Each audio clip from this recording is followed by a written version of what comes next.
Konnichiwa and welcome to another LinguaFeedback tutorial. My name is Ryler and today we'll be talking about student submissions.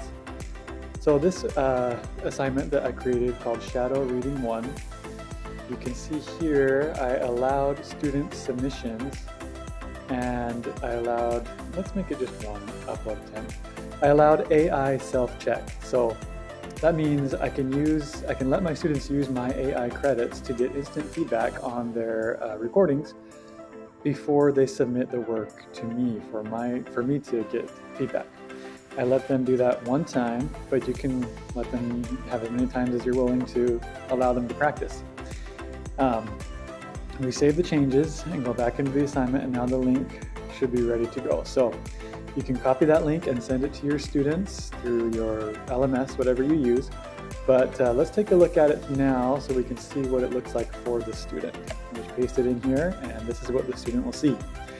First, they'll need to verify their email address so that their score and, their audio or video will go to the right student for you to grade, or to have the AI engine give you some feedback before you give a grade.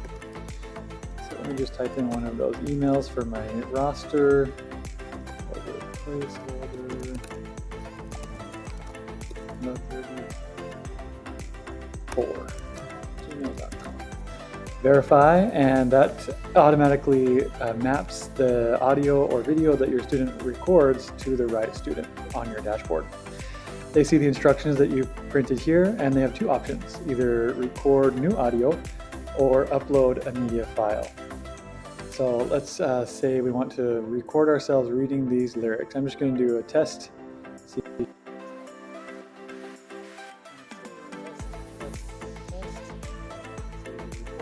The student can then listen to what they recorded here, download it for their own records, just in case anything happens.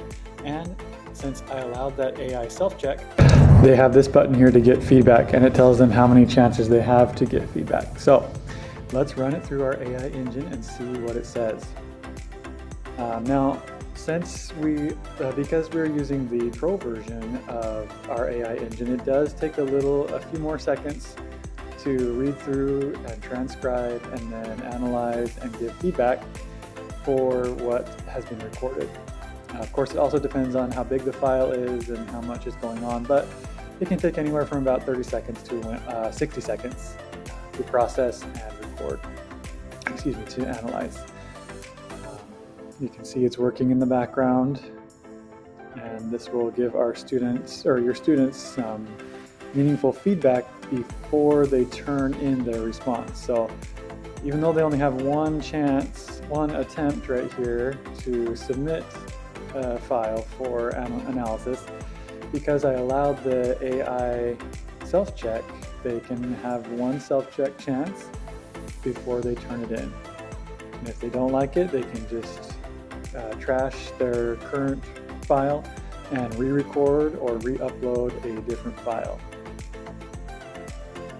Okay, and as you can see, the self-check has completed, and it just says the transcript doesn't contain any Japanese because I just said test.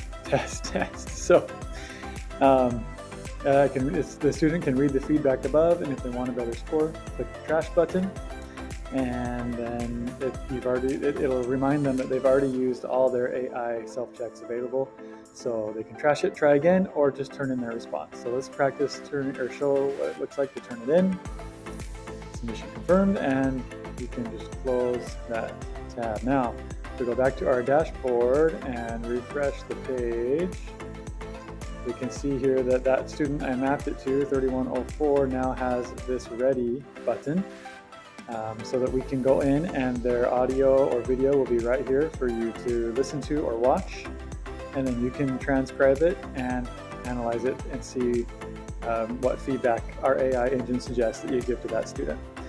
And you can do this for as many students, or allow them to have as many times as they want to practice before you see their final results. I hope that gives your students some good target language practice time and saves you some time, as you don't have to listen to their whole recording.